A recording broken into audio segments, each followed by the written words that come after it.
नमस्कार दोस्तों, ASB news India के डिजिटल पैनल आपके अपने Facebook page, YouTube channel Amrish Baliyan पर आप सबका हार्दिक स्वागत है, अभिनंदन है।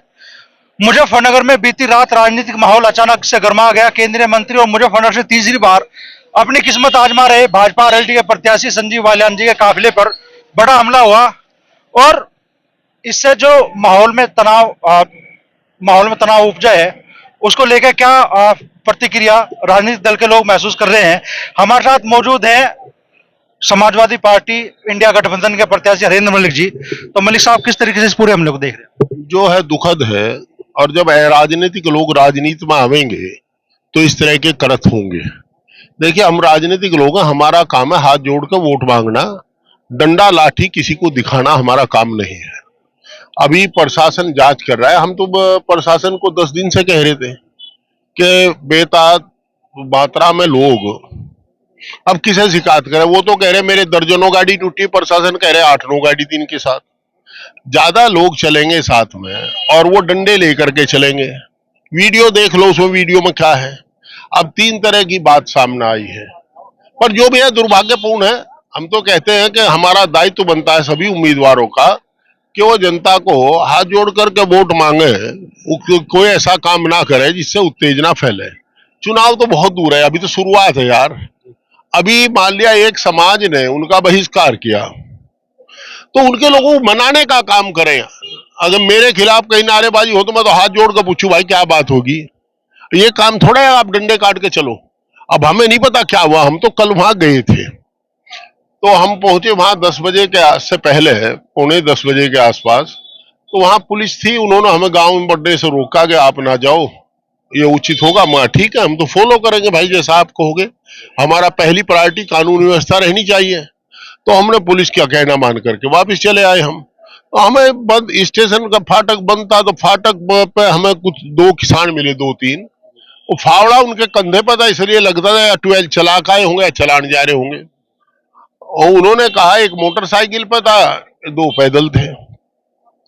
तो उन्होंने बताया हमें कि जी हमारे गांव में जो हुआ है सब प्रायोजित था। ये राजनीतिक लाभ लेने के उद्देश्य से एक राजनीतिक दल के द्वारा किया गया। अब हम नाम नहीं लेना चाहते किसी का। वो कह रहे हैं कि हमारे पे हमला हुआ, गांव वाले कह रहे हमारे पे हमला हुआ। जो निष्पक्ष लोग वो कह रहे हैं कि इन्होंने खुद कराया। अब हमें पता नहीं भाई क्या हुआ, क्योंकि हुआ तो कुछ ना कुछ है। अब जो वीडियो देख रहे हैं उसमें डंडे वाले तो दिखाई दे रहे। अब क्या है भाई, अब ये है दरअसल में भारतीय जनता पार्टी बौखला गई। उनके उम्मीदवार को पता है कि वो सुनिश्चित रूप से हार रहे हैं। ऐसी स्थिति में बताइए, हमें माफिया बता रहे हैं हमारे खिलाफ। हाली एक रिपोर्ट आज तक 323 की नहीं कि, और बताओ उसमें माफिया में क्या कह रहे हैं कि इनके खिलाफ 144 का उल्लंघन के मुकदमा दर्ज है। 144 का उल्लंघन का मुकदमा दर्ज है। भाई 144 इतनी कमजोर हो तो वह हो ही क्यों? तो भाई अब ये आरोप, हम व्यक्तिगत आरोप नहीं लगाते किसी पे। उन्होंने वो काम भी शुरू कर दिया। अब नाराजगी तो है जनता की। हम लोगों को चुनाव लड़ना, हम तो हाथ जोड़ को समझ करके वोट मांगे भाई। हमें तो देखिए पता नहीं इन कामों का। इनकी पुरानी अदावत है, क्योंकि टोडे में भी बूथ पर झगड़ा हुआ तब तक लोग मुकदमा भुगत रहे। और आपको याद होगा हमारे समाज के प्रतिष्ठित परिवार स्वर्गीय आदरणीय चौधरी चरण सिंह जी की पुत्र वधू, स्वर्गीय आदरणीय चौधरी अजीत सिंह जी की पुत्र वधू और आदरणीय चौधरी जयंत सिंह की धर्मपत्नी, हमसे तो उम्र में बहुत छोटी औलाद के बराबर। वैसे भी लड़की सम्मान का प्रतीक होती है, सभी सम्मान करते हैं लड़कियों का। 19 में उनके काफिले पर हमला किया था इन्होंने।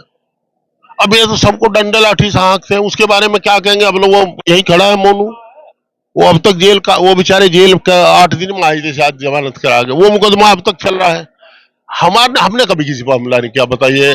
सत्ता मेरे परिवार का हो, असेंबली और पार्लियामेंट का, आज तक कोई हमारे खिलाफ रिपोर्ट दर्ज नहीं हुई कि हमने किसी पर झगड़ा किया, हमला किया हो। और बात का नाम हमारे पे किसी ने करे, हम तो भाई बच के रहे हैं, हम तो डरे हैं। हम ये जानते हैं हम जनता से है, जनता हमारे से नहीं। और भाई इन्होंने तो 19 में भी करा था, जो सबसे बड़ा परिवार है किसानों में, उसकी पोत्र वधू पर कर दिया था। हुआ था नहीं हुआ था, आप भी तो बोल दिया करो कुछ। हुआ था तो नुन्ना खेड़ा में हुआ था, हाँ।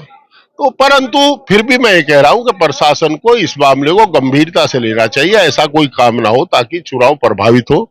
हम किसान परिवार के लोग, हमारा मान लिया चुनाव स्थगित हो गया, ये तो स्थगित कराना चाह रही है, फिर कहां तक खर्चा लम्बा इतना मैं दे देगा कर रहा हूं काम, अब वो सब मामला खराब हो जाएगा। तो इनसे हमने आपको कल कहा भी था, राजनीतिक गुस्सा था, नाराजगी थी लोगों की। संजीव बालियान तो कह रहे हैं बड़ी साजिश थी। तो उस साजिश का पर्दाफाश करें, किसकी साजिश थी बतावे साफ साफ, वो बतावे साफ साफ किसकी साजिश थी। अब हमें क्या पता संजीव जी की मेरी बात नहीं हुई सालों तक। उस दिन दंगल मिले थे सौरभ, वहां शाहपुर बात करने लगे थे, आप बीच में आ कूद देते हनुमान जी, तो हमें बात भी नहीं करने दी थी। बस हमारी दुश्मनी तो है नहीं, बात तो करी ले, आपने बात नहीं। अब उस दिन से बात करा दियो, मैं पूछ लूंगा भाई बता दे किसकी थी। षड्यंत्र हुआ क्या वहां, हुआ क्या हमें जानकारी नहीं है। वो तो कह रहे हैं कि छतों पे बाकायदा इंटरलॉक की टाइलें रखी हुई थी, बरसाई गई और सुनियोजित हमला था, ये अचानक हुई चीज नहीं थी। कितने सिर फुटे? 10 से 12 कार्यकर्ताओं के कह रहे हैं। 12 कार्यकर्ता हो गए, अच्छा। वो कह रहे हैं कि विक्रम सैनी अगर अपनी गाड़ी में होते तो शायद जान तक में नौबत बनाती। नहीं, विक्रम सैनी से क्या, मुझे नहीं पता भाई किसके साथ भी हुआ। देखो, हमले के हम पक्ष में नहीं, हम हिंसावादी लोग नहीं हैं, हम तो अहिंसावादी है, गांधीवादी चरण सिंहवादी विचारधारा के लोग हैं हम। हमारा इससे हिंसाओं से कोई लेना देना नहीं है। और सब जानते हैं कि उस गांव में हमारा क्या, वो तो भाजपा का गांव रहा है हमेशा, 19 का वोटिंग उठा करके देख लो। अब क्या मामला हमें जानकारी नहीं, जानकारी करके बता देंगे आपको, अभी तो हमें कोई जानकारी नहीं इसकी, पर जो है गलत है। आप कह रहे हैं उनकी बौखलाहट है, वो कह रहे हैं विपक्षी बौखलाहट है, विपक्ष हार रहा है इसलिए ऐसी चीजें करा रहा है। मैं खेलना मैं ही हूं क्या? ये तो नो कैंडिडेट भी मेरे, उसके अलावा भी तो नो है, उनकी बौखलाहट होगी कोई? देखो भाई ऐसा है, चुनाव हम जीत चुके, औपचारिकता बाकी है। अब इनकी दूसरे तीसरे नंबर की लड़ाइयां चल रही हैं, 9 लोगों में, 10 लोगों में दूसरे तीसरे नंबर की लड़ाई है। दबे मन से, अच्छा केले में आप हाथ धर के पूछ लियो, उनको बता दो जी क्या हो रहा है, वो बता देगा हरिंदर जीत रहा है। अगर सम्मान भी तो चाहिए ना। दूसरे नंबर की लड़ाई है 10 लोगों में, और एक लड़ाई ये है कि सम्मानजनक हार हो, ज्यादा भुंडी हार ना हो। तो हमने तो आश्वासन यही दिया था 5 अंकों में होगी, पर हो तो 6 अंकों में रही। हमने तो कल कहा था ताकि तरने पकड़ ली वहां बात, आगे तो 99,900 लोग बैठे, और भाई हम देखा कम पढ़े लिखे हो, जहां लोग बैठे बैठे की तो हुई, पर अब 6 में हो जाएगी भाई। तो आखिरी सवाल मैं कर रहा हूँ, इस तरह की घटनाओं को क्या उचित है और होनी चाहिए? कतई नहीं होनी चाहिए, बिल्कुल अनुचित है, हम लोगों को अवॉइड करना चाहिए, और सम्मान एक दूसरे का करना चाहिए, शिष्ट भाषा का प्रयोग करना चाहिए। और अगर गांव में कोई गुस्सा भी दिखावे तो हम लोगों से हाथ जोड़ के मैनेज करना चाहिए। हमारा काम किसी का प्रतिकार करना नहीं है, हम जवाब देने के लोग नहीं है। क्या हुआ जानकारी नहीं, परंतु जो है वो दुखद है। आपने कहा है राजनीतिक लोग जब राजनीति में जाते हैं। अच्छा, कोई राजनीतिक आदमी बजाओगा लाठी, और नंगले में क्या हुआ था नुन्ना खेड़े में? नुन्ना खेड़े में जो सम्मान का प्रतीक थी चारू चौधरी, वह भी लाठी ले ली थी। कल की तो यह बहस है लाठी किस पर थी, वो पर नंगले में क्या था? चारू चौधरी पर भी लाठी थी क्या है? आप पे कोई वीडियो ऐसी है जिसमें चारू चौधरी लाठी बजाती हो? तो यार वो सम्मान का प्रतीक थी, लड़कियां समाज का सम्मान होती है, उनके काफिले पे भी हुआ था। तो हम दोनों देख रहे, तुलनात्मक दृष्टिकोण से देख रहे कि ऐसा तो ना हो गया हो। हमें पता नहीं बात क्या, हम तो जानते नहीं इस बारे में कुछ।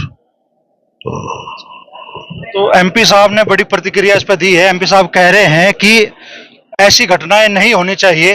हालांकि वे 2019 के चुनाव में जो घटना नुन्ना खेड़े में हुई थी उसकी भी याद ताजा करा रहे हैं।